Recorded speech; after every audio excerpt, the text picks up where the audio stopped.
नमस्कार। तर्कस के इस कार्यक्रम में आपका फिर स्वागत है। आज हम लोग पत्र लेखन के एक महत्वपूर्ण खंड टिप्पण लेखन या टिप्पणी उस पर चर्चा करते हैं। ये देखते हैं कि टिप्पणियाँ क्या होती हैं, उनके लिखने का तरीका क्या होता है और कार्यालय के कामकाज में उन टिप्पणियों का क्या योगदान होता है।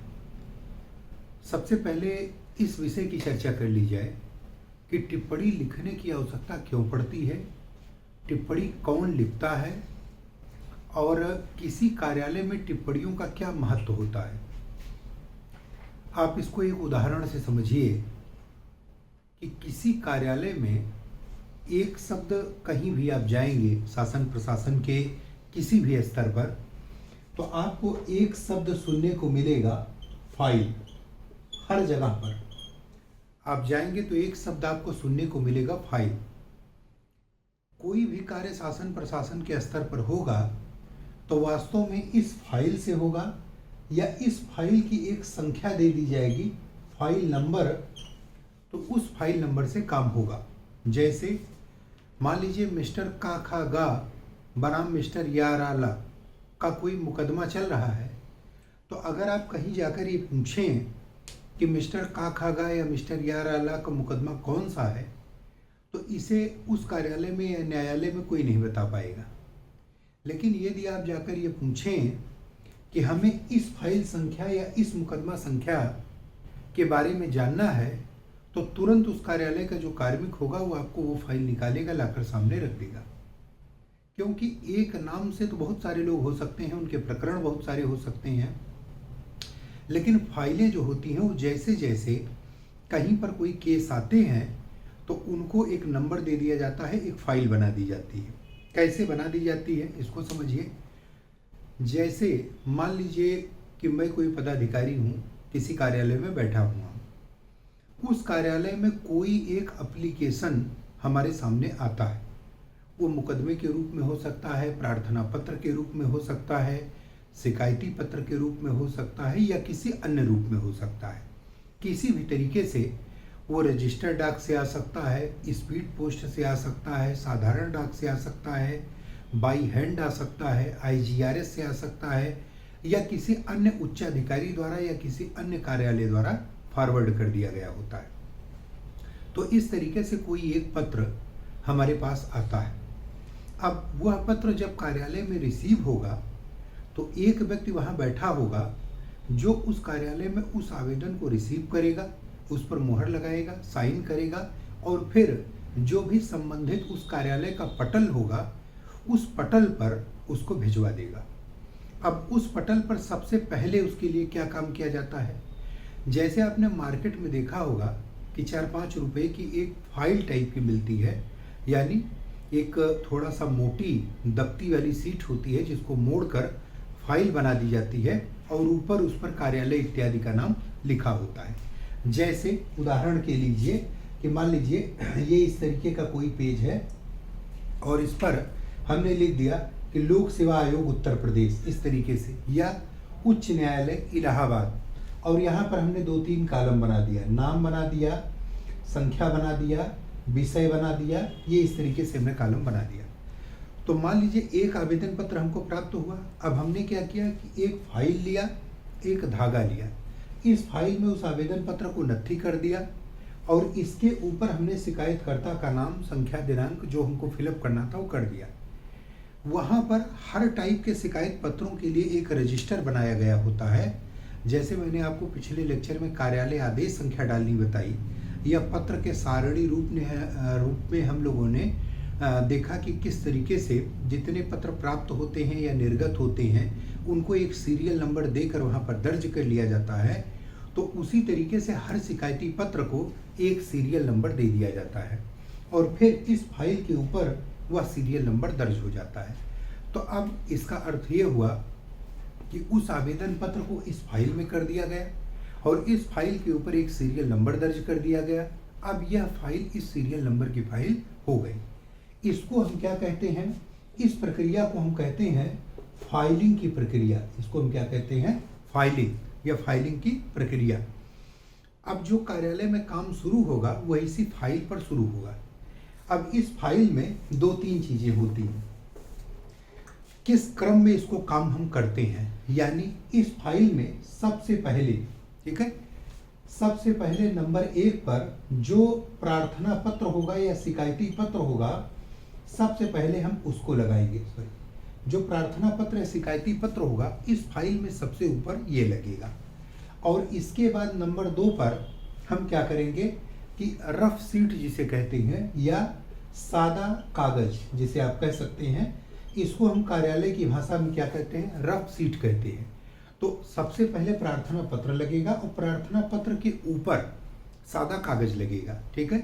यानी जब आप फाइल का पहला पन्ना खोलेंगे तो आपको ऊपर यह सादा कागज दिखाई देगा, क्योंकि इसको नीचे से ऊपर के क्रम में लगाते हैं। तो सबसे पहले जो लगेगा ये उस फाइल में सबसे नीचे जाएगा। कभी भी जब आप समीक्षा अधिकारी बने या किसी कार्यालय में जाएं तो आप फाइल पढ़ने या फाइल खोलने का तरीका सीखिए कि फाइलें कहाँ से पढ़ी जाती हैं। तो किसी भी फाइल को अगर आप फाइल खोलेंगे तो उसको ऊपर से पढ़ना नहीं शुरू करते हैं, दरअसल वो उल्टी चलती हैं।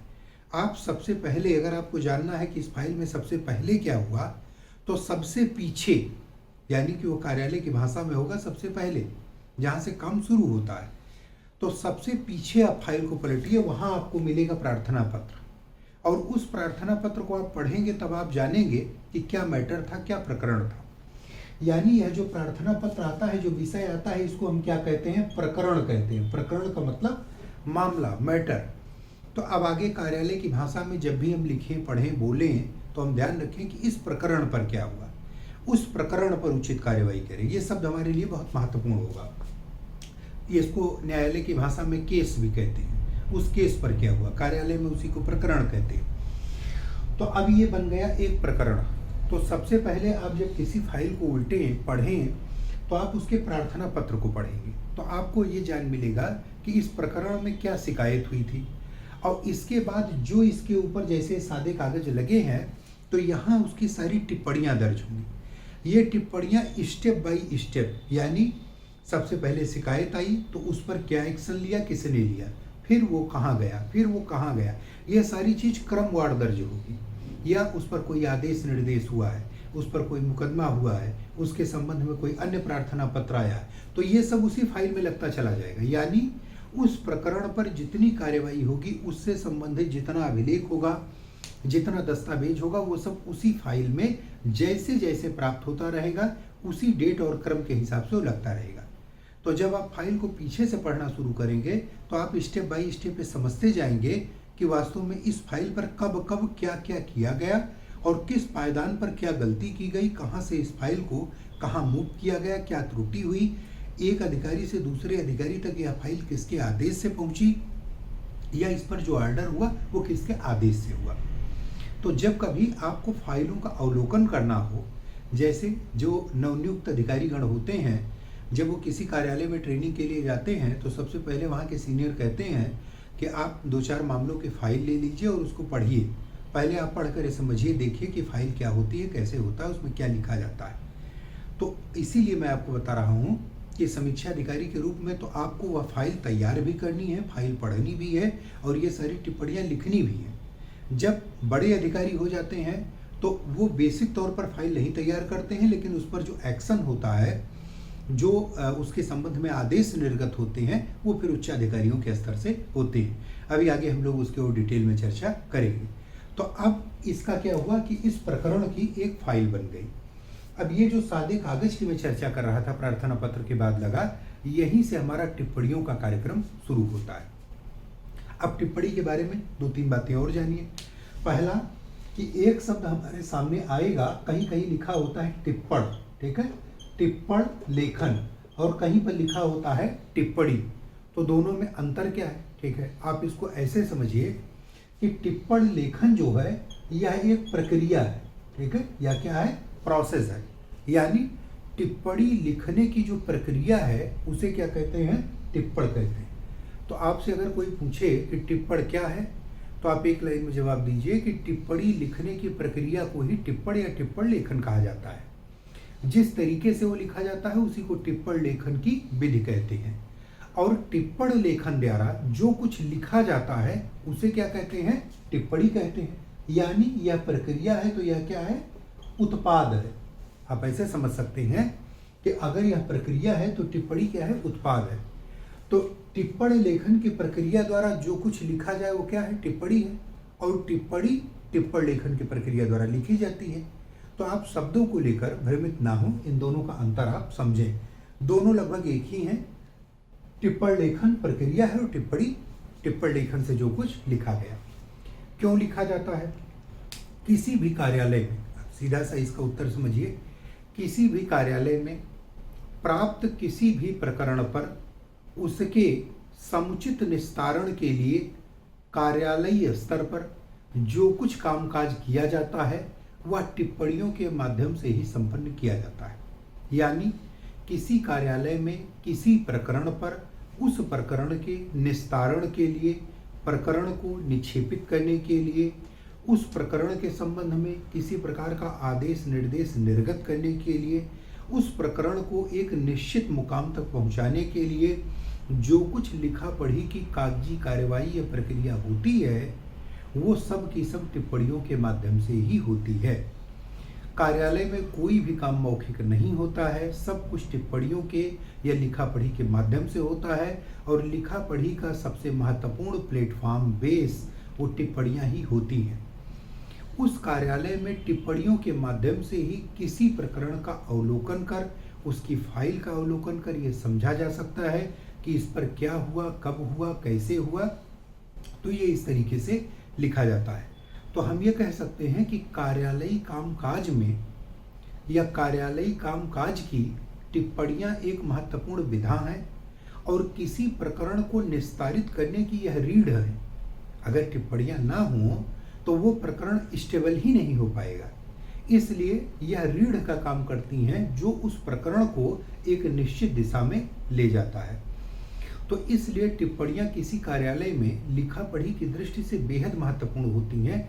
यही फाइल को आगे बढ़ाती हैं। आप कहते हैं कि फाइल आगे नहीं बढ़ी। कभी आप किसी कार्यालय में जाते होंगे, पूछते हैं कि भाई मेरे प्रार्थना पत्र का क्या हुआ, तो अभी कहते हैं कि अभी उसकी फाइल लटकी हुई है, फाइल आगे नहीं बढ़ी।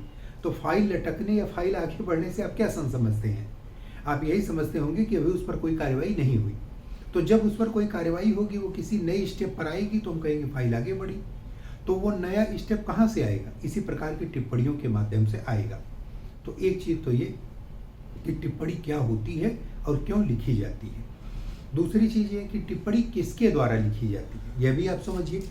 तो टिप्पणी वास्तव में दो तरीके के लोग लिखते हैं। देखिए, एक चीज़ मैं आपको और बताऊं कि बहुत सारे किताबों में या बहुत सारे जगहों पर आपको टिप्पणी लेखन या टिप्पण को लेकर तमाम परिभाषाएं या भ्रम की स्थितियां उत्पन्न हो सकती हैं। अलग अलग जगहों पर लोगों ने अलग अलग लिखा है। कोई कॉपी पेस्ट करके, कहाँ से कट पेस्ट करके कैसे लिखा उसको मैं नहीं जानता हूँ, ना ही उस पर मैं कोई टिप्पणी करना चाहता हूँ।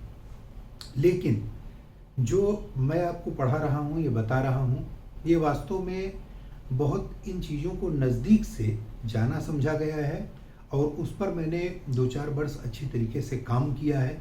तो इसलिए मुझे हर एक तरीका वो पता है कि कैसे उस पर टिप्पणी लिखी जाए।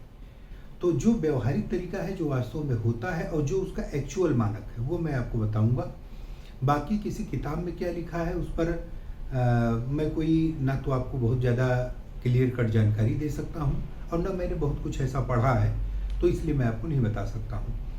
ये मैं इसलिए आपको रिमाइंड करा रहा हूँ कि कई बार आपकी तरफ से कमेंट बॉक्स में ऐसे सवाल आते हैं कि आपने कहीं ये पढ़ा, कहीं वो पढ़ा।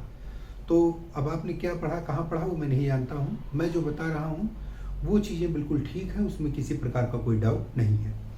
तो टिप्पणियाँ अगर पूछा जाए तो 2 स्तर पर लिखी जाती हैं। कौन कौन से स्तर पर लिखी जाती हैं? पहला, एक तो लिपिक के स्तर पर लिखी जाती है और दूसरा जो लिखी जाती हैं वो उच्च अधिकारी के स्तर पर लिखी जाती है। ये 2 स्तर मोस्टली होते हैं जहाँ पर टिप्पणियों की लिखा पढ़ी का काम संपन्न करते हैं। ये दोनों कौन होते हैं और किस रूप में टिप्पणियाँ लिखते हैं, आप ये चीज़ समझिए। वास्तव में यह जो उच्च अधिकारी होता है, ये उस टिप्पणी पर निर्णय करने वाला व्यक्ति होता है, जिसे हम कह सकते हैं निर्णयकर्ता। ठीक है, यह जो निर्णयकर्ता होता है सामान्यतः ये किसी न किसी प्रकार का राजपत्रित अधिकारी होता है, गस्टेड ऑफिसर होता है, जो इस पर आगे कार्यवाही करना शुरू करता है। जैसे किसी कार्यालय का अनुभाग अधिकारी या किसी प्रशासनिक व्यवस्था में डिप्टी एसपी हैं, एसडीएम हैं, कप्तान है पुलिस, डीएम साहब हैं, मंत्री जी हैं, या अन्य वरिष्ठ आईएएस आईपीएस अधिकारीगण हैं, या अन्य विभागों के वरिष्ठ अधिकारी, वो सारे के सारे इस उच्च अधिकारी वाले कॉलम में शामिल होंगे और ये निर्णयकर्ता के रूप में होते हैं। इनकी जो टिप्पणियां होती हैं वह बहुत संक्षिप्त होती हैं। आप एक एक चीज ध्यान देकर समझें। इनकी जो टिप्पणियां होती हैं बहुत संक्षिप्त होती हैं।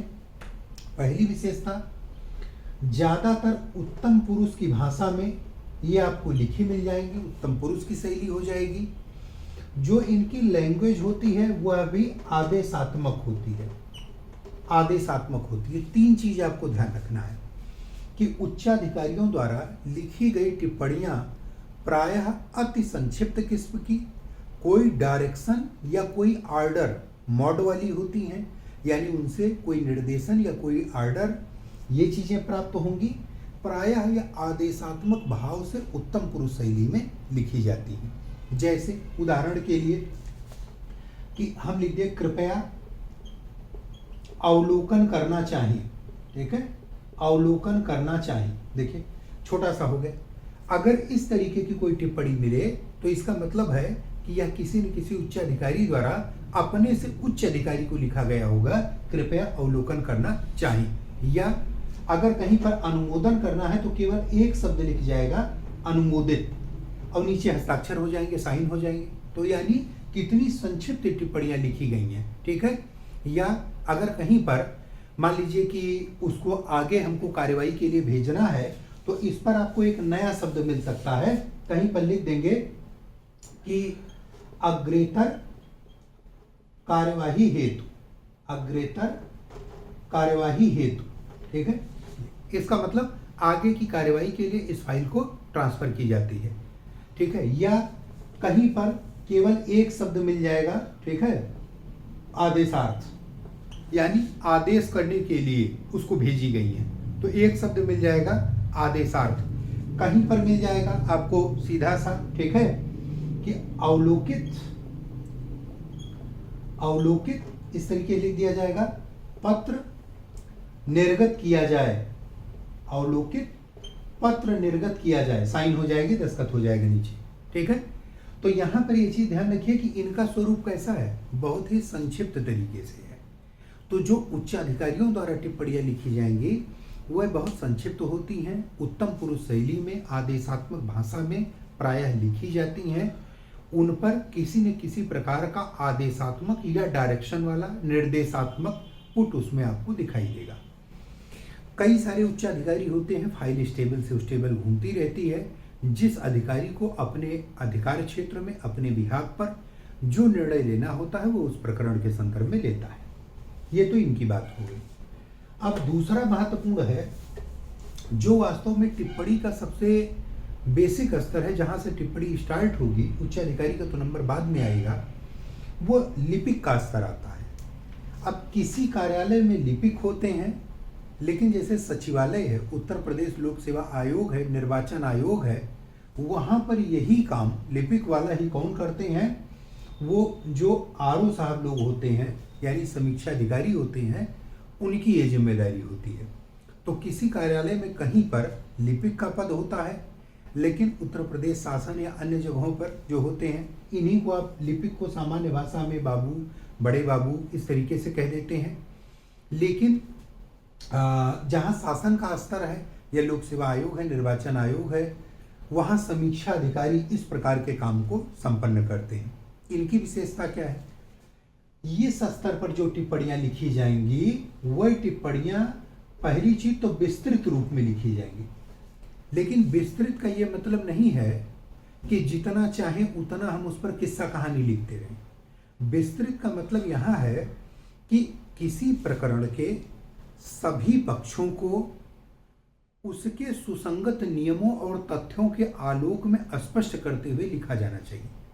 यहाँ पर आप शब्दों पर ध्यान दीजिए कि विस्तृत का क्या मतलब है। विस्तृत का मतलब है कि जो प्रकरण है आपका, तो प्रकरण के सभी पक्ष आ जाएं, पहली महत्वपूर्ण बात। ठीक है, इस प्रकरण के संदर्भ में जो भी निर्णय लिया जाना हो, उस निर्णय से जुड़ा हुआ कोई नियम होगा, कोई अन्य प्रकार का निर्देश होगा, उसके संबंध में कोई आदेश हो सकता है, उसके संबंध में कोई कोर्ट का जजमेंट हो सकता है, या शासन प्रशासन के स्तर पर अन्य कोई डायरेक्शन हो सकता है, कोई आर्डर हो सकता है।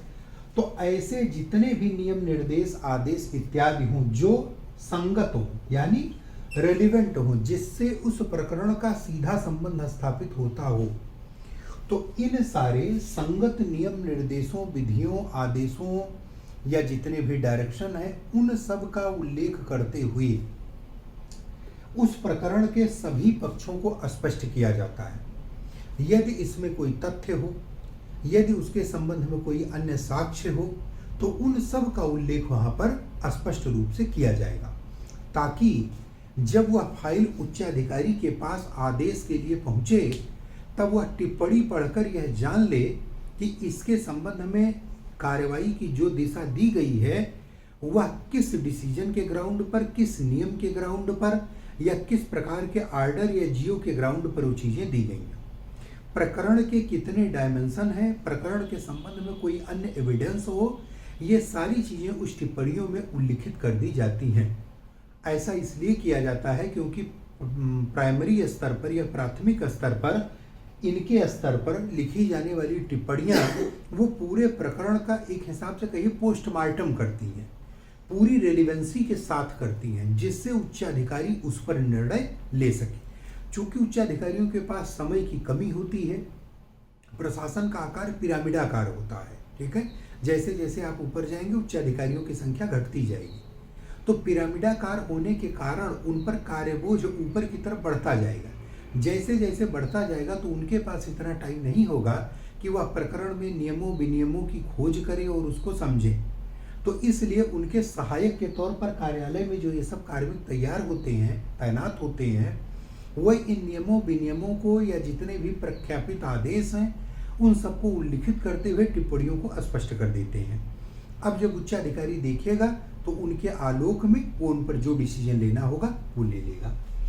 तो एक चीज तो ये हो गई। दूसरी चीज ये हो गई कि ये टिप्पणियां मैंने पहला बताया था कि विस्तृत रूप में लिखी जाएंगी। दूसरा कि जब भी लिखी जाएंगी तो अन्य पुरुष की शैली में लिखी जाएंगी। डिसीजन लेने वाला अपने बिहाफ पर ले सकता है, इसलिए उसकी शैली उत्तम पुरुष हो सकती है, लेकिन इनको डिसीजन लिखना नहीं है जो लिपि के आरोह हैं, इनको वास्तव में केवल प्रकरण के सभी डायमेंशन को वहां पर कोट करना है, फोकस करना है।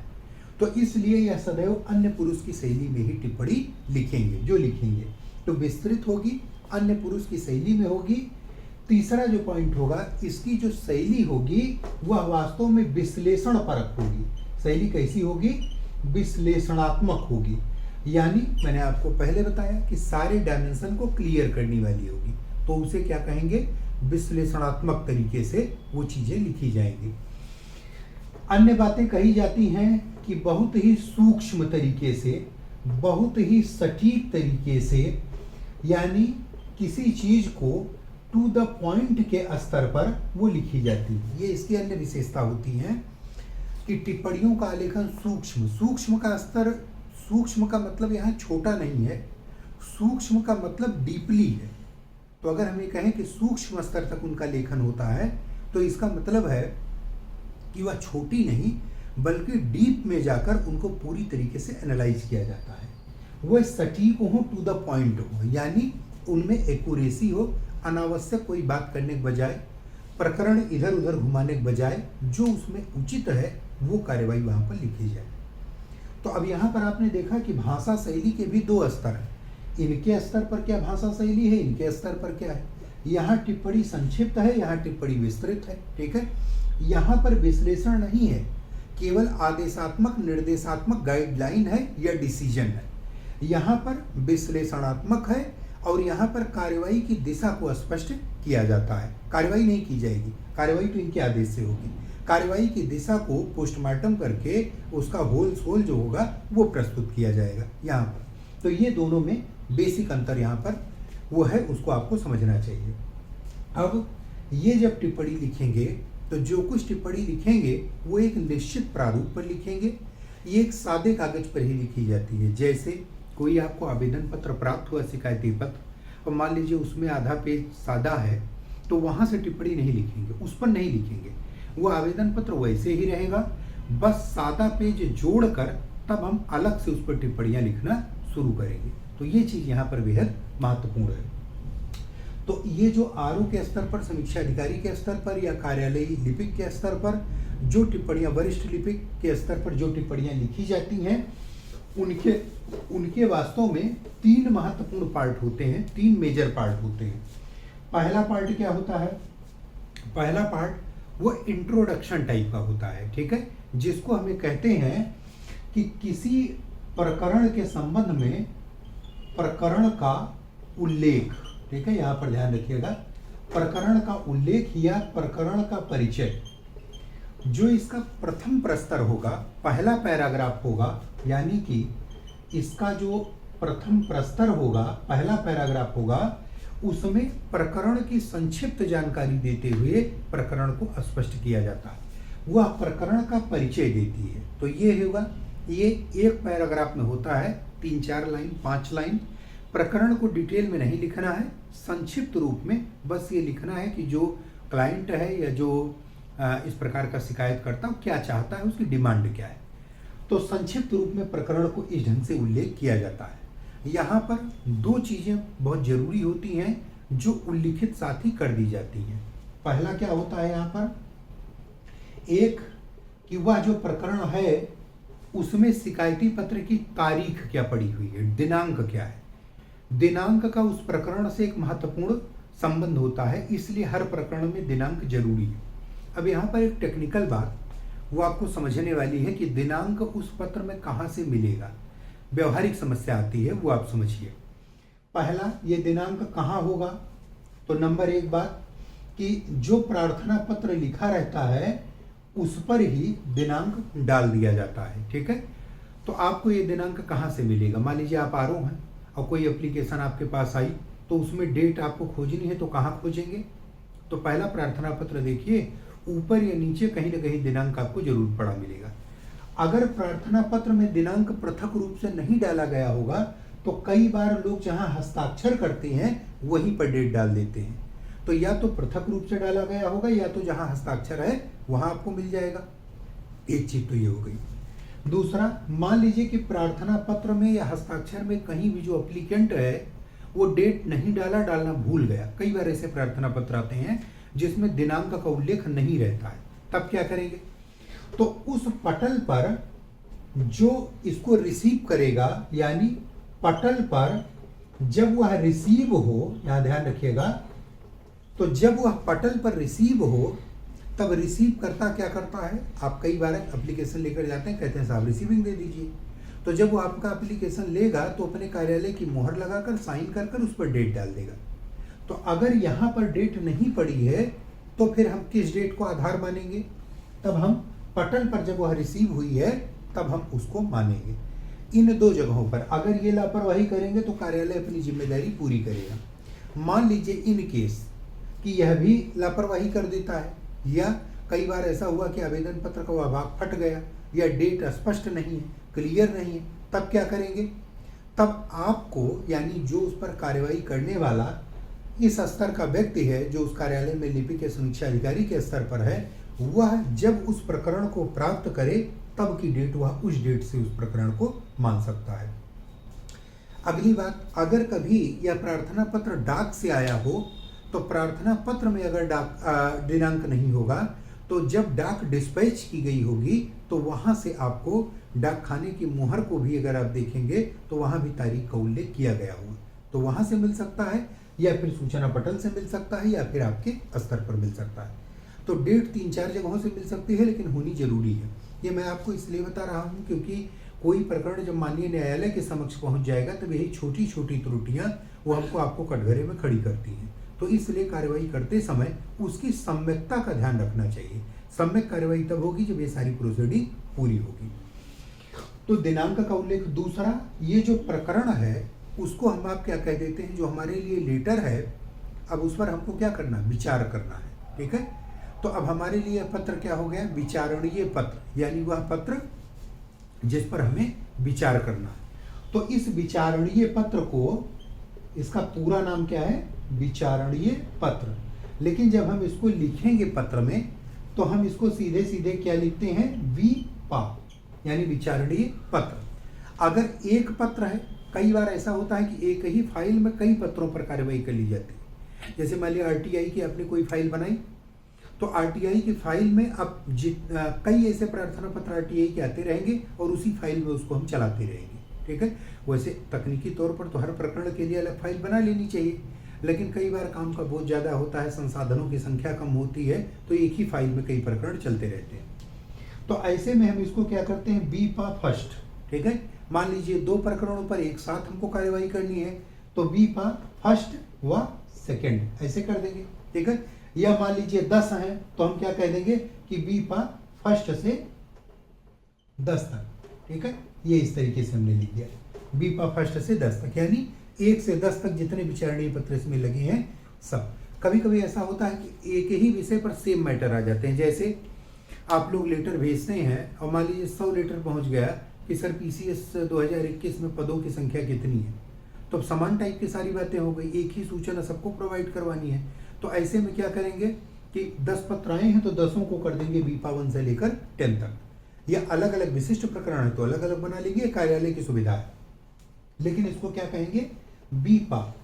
तो अब अगर कहीं आप बीपा देखिए तो आप हैरान मत होइए कि बीपा क्या होता है। तो पहला भाग तो इसका ये होता है जहां हमको दिनांक और बीपा ये दोनों का उल्लेख करना होता है। दूसरा पार्ट जो इसका होता है वो वास्तव में वह मुख्य भाग होता है जहां पर प्रकरण का विश्लेषण किया जाता है। तो यहां पर प्रकरण का विश्लेषण किया जाता है। यहां पर जितने तर्क होंगे, जितने साक्ष्य होंगे, जितने नियम होंगे, जितने निर्देश होंगे, जितने पूर्व निर्णय होंगे, यहां ध्यान रखिएगा, इन सब का उल्लेख यहां पर किया जाएगा। ये 2 पैरा में हो सकता है, 3 पैरा में हो सकता है, 4 पैरा में हो सकता है, जैसी आवश्यकता हो। तो यहां पर विश्लेषण, तर्क, साक्ष्य, नियम, निर्देश या पूर्व निर्णय जो कुछ आपको लिखना हो वो इसके सेकंड वाले पोर्शन में जो प्रकरण का विश्लेषणात्मक भाग होता है वहां पर उसको हम लिखते हैं। और तीसरा जो इसका पार्ट होता है, यहां संक्षिप्त रूप से हम केवल अधिकारियों के लिए 2-3 लाइन में ये लिखते हैं कि प्रकरण उनके सम्मुख प्रस्तुत है और वो उस पर निर्णय लें। जैसे उदाहरण के लिए इस तीसरे पैरा पर हम क्या करते हैं कि अधिकारियों द्वारा निर्णय लेने का आग्रह यहां पर किया जाता है। ठीक है, ये जो तीसरा पायदान होता है इसका। जैसे मान लीजिए हमने टिप्पणी लिख ली, तैयार कर ली, अब इस लास्ट पैरा में हम क्या लिखेंगे, लास्ट पैरा में लिखेंगे कि उक्त प्रकरण पर आलेख, आलेख मतलब जो कुछ आलेख हमने लिखा है, तो उक्त प्रकरण पर आलेख महोदय के समक्ष आदेशार्थ प्रस्तुत है, कृपया संबंधित का अवलोकन कर महोदय आदेश निर्गत करना चाहें या आदेश जारी करना चाहें। तो यहाँ पर आप तीसरे पैरा की जरा भाषा देखिए, शैली देखें। वास्तव में कार्यालय की एक अपनी निश्चित भाषा होती है, इसलिए टिप्पणियों को रटने में, समझने में आपको थोड़ी मेहनत करनी पड़ेगी। इसलिए क्योंकि जब तक उनकी शब्दावली पर आपको पकड़ नहीं बनेगी, जैसे आलेख, हस्ताक्षरार्थ, अनुमोदनार्थ, अवलोकन करना चाहें, निर्गत, ठीक है, ऐसे कुछ शब्दों पर आपको ग्रिप बनानी पड़ेगी। तो इस तीसरे पैरा में जब हम लिखेंगे तो क्या लिखेंगे कि उक्त प्रकरण पर या प्रश्नगत प्रकरण पर, ठीक है, इसको कभी कभी प्रश्नगत, जिसको प्रश्न बनाया गया है, तो प्रश्नगत प्रकरण पर आलेख महोदय के सम्मुख अवलोकनार्थ प्रस्तुत है, कृपया उक्त का अवलोकन कर महोदय तत्संबंध में अग्रेतर कार्यवाही हेतु आदेशित करना चाहें। देखिए भाषा कार्यालय की एकदम फिक्स टू द पॉइंट है, इसी भाषा को आपको ग्रिप करनी। तो इसकी भाषा से आपको लग रहा होगा कि यहाँ अधिकारियों को हम रिक्वेस्ट कर रहे हैं कि वो प्रकरण तैयार हो गया है, उसके जो भी एक्सक्यूज हैं वो सारी चीज़ें आ गई हैं, अब उस पर उनको डिसीजन लेना है। तो कुल मिला के ये 3 पार्ट जो प्राथमिक स्तर पर टिप्पणी लिखी जाएगी लिपिक के स्तर पर, वो ये टिप्पणी होगी। तो यानी इसको हम इस तरीके से समझ सकते हैं कि इसके 3 पार्ट हो गए। पहले पर जो उस प्रकरण का परिचय देना है ये हो गया। दूसरा जो उसका पार्ट होगा यहाँ पर, ये पार्ट उसका हो जाता है जो उसका मुख्य भाग होता है, ठीक है। इस भाग में पूरे प्रकरण का विश्लेषण किया जाता है, यहाँ आपको ध्यान रखना है। और यह जो इसका तीसरा पार्ट होता है, ठीक है, इसमें जो है कार्यवाही हेतु आग्रह किया जाता है, कार्यवाही हेतु आग्रह किया जाता है, ठीक है। तो ये 3 पार्ट प्राथमिक स्तर की टिप्पणी के हो गए। अब इसके बाद ये फाइल प्राइमरी लेवल पर तैयार होगी, अब ये उच्चाधिकारियों के पास जाएगी। कई बार अगर किसी प्रकरण में जरूरत पड़ी तो उच्चाधिकारी भी विस्तृत रूप में टिप्पणी लिखते हैं। ऐसा नहीं है कि कोई मानक है कि वो संक्षिप्त ही लिखेगी। अगर आवश्यकता है प्रकरण सामान्यतः संक्षिप्त लिखते हैं, लेकिन यदि आवश्यकता पड़ी तो उसको विस्तृत भी लिखा जा सकता है। तो प्राथमिक स्तर पर ये इसके 3 पार्ट हो गए। अब इसमें क्या किया जाता है और कैसे उसका डायरेक्शन बनाया जाता है, एक मैं हल्का सा फॉर्मेट टाइप का आपको समझाने की कोशिश करता हूँ।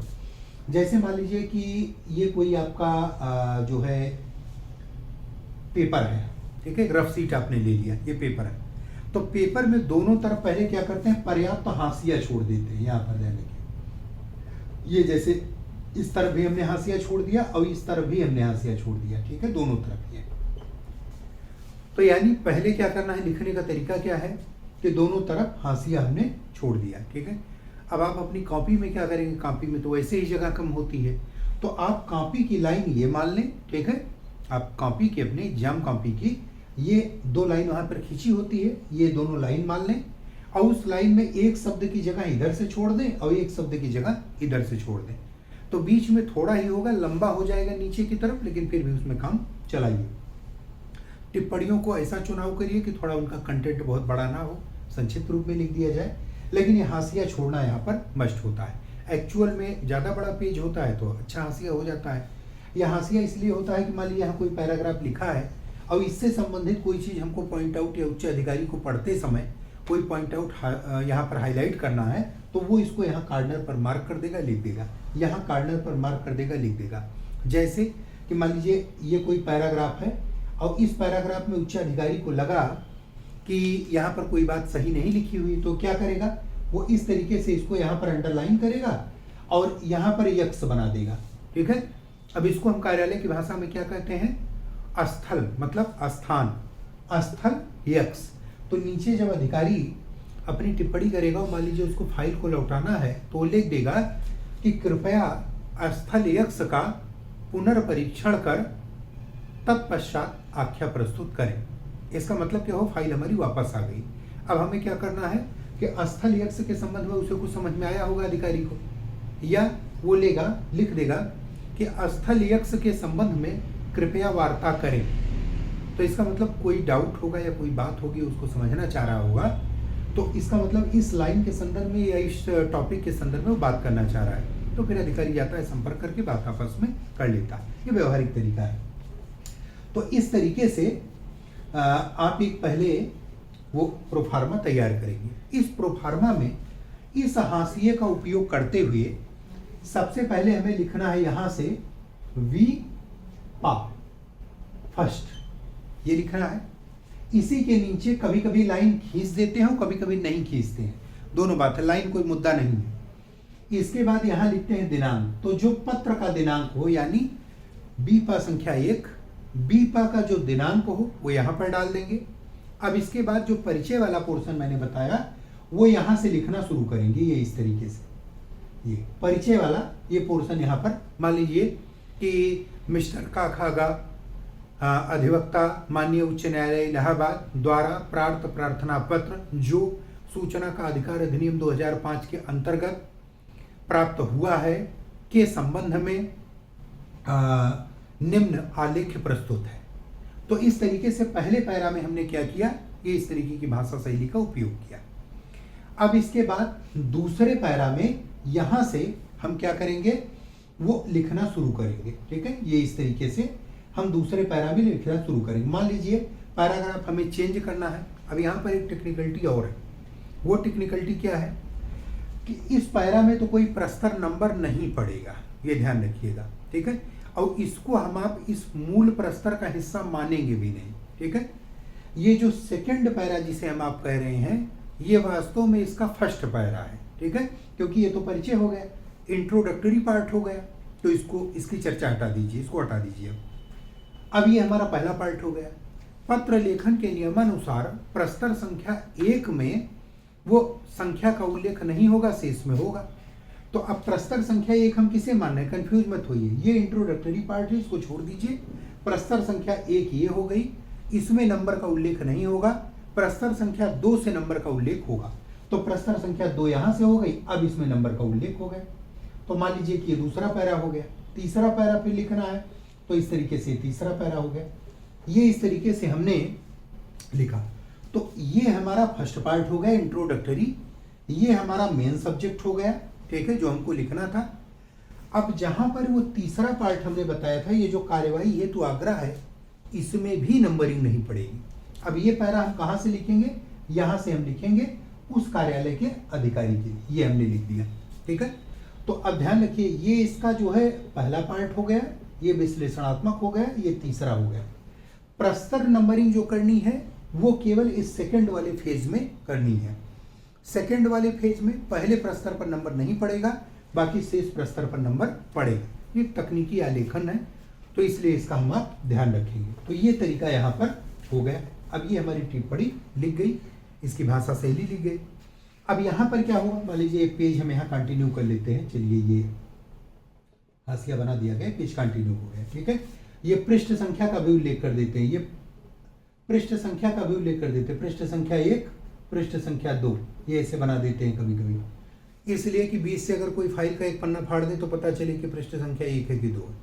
इसलिए हर पृष्ठ पर नंबर जरूर डाल देते हैं, और वो भी कहाँ, ऊपर की ही तरफ ज़्यादातर डालते हैं। हालांकि कभी कंप्यूटर है, कोई ऐसी बात है तो नीचे भी पड़ जाता है, लेकिन ज़्यादातर में ऊपर पड़ता है। तो ये यहाँ पर हो गया। अब जो इस टिप्पणी का मूल लेखक था वो क्या करेगा, इसमें 2 पार्श्व हैं, ये ध्यान रखिए।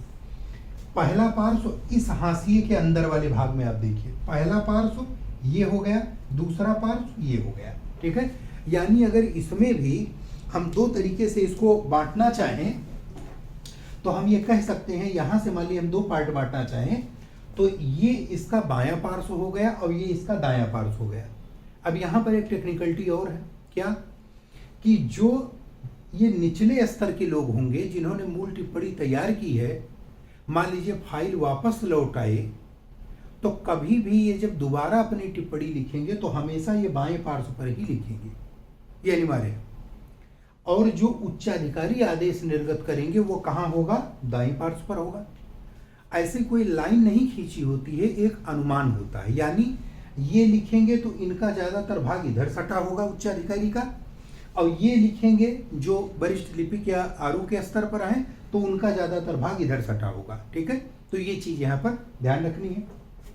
अब मान लीजिए तीसरा पैरा यहाँ पर तैयार हो गया, तो जिनको यहाँ मुहर दस्तखत करनी है वो क्या करेंगे, वो यहाँ पर अपना हस्ताक्षर करेंगे, यहाँ पर अपना नाम लिखेंगे, यहाँ पर अपना पदनाम लिखेंगे। ठीक है, कहाँ पर, यानी मूल टिप्पणीकार कौन है, जो उस कार्यालय में जहाँ प्राथमिक स्तर पर टिप्पणी तैयार की गई है, लिपिक है या आरो है, वो बाएं पार्श्व पर जहाँ आलेख समाप्त हुआ उसके बाएं पार्श्व पर वो अपना हस्ताक्षर नाम करेगा।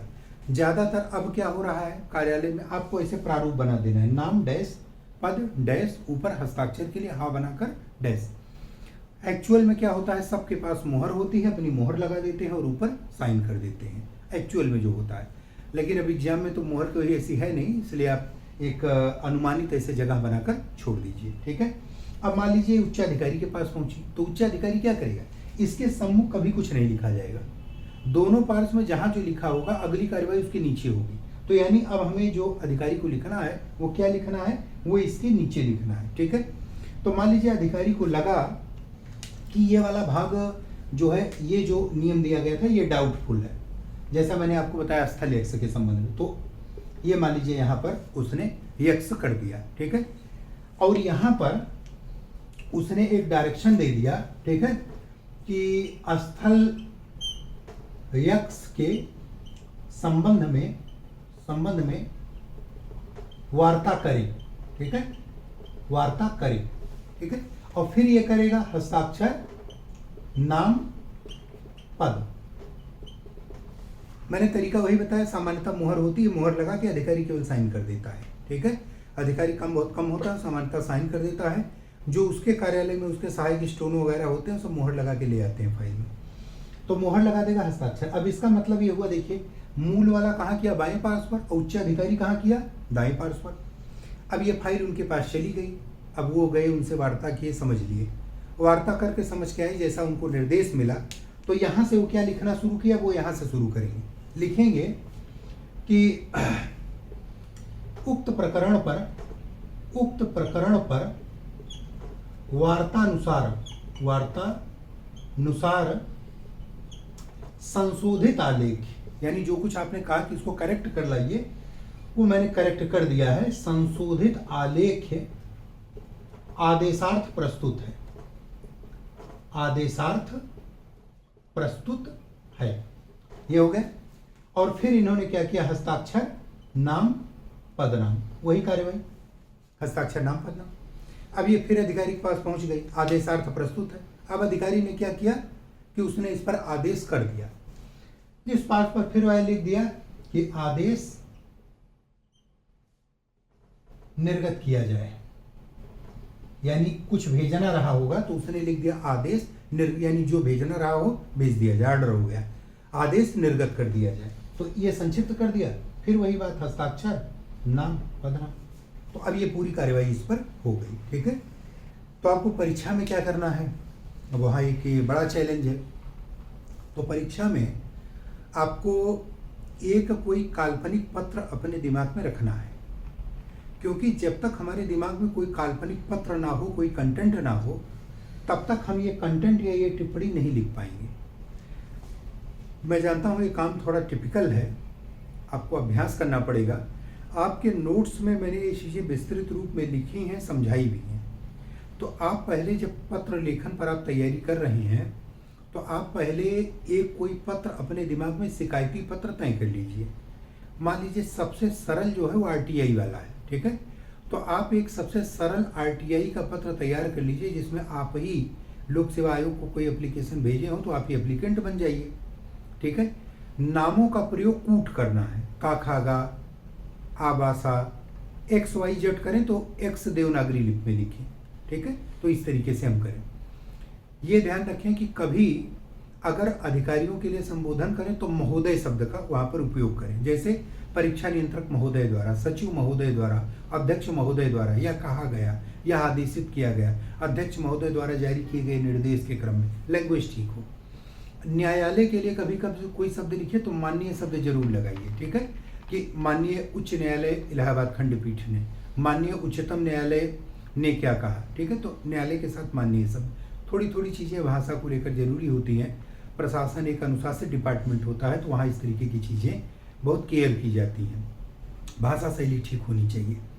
तो ये चीज़ें यहाँ पर बहुत महत्वपूर्ण है। तो आप अपने दिमाग में कोई आरटीआई का आवेदन पत्र एक कल्पना कर लीजिए, और फिर आप ही स्वयं को ये मान लीजिए कि मैं आरओ बन गया हूँ और मैं वहाँ टेबल पर बैठा हूँ और मुझे ही अब इस प्रकरण को फाइलिंग करके निस्तारित करना है।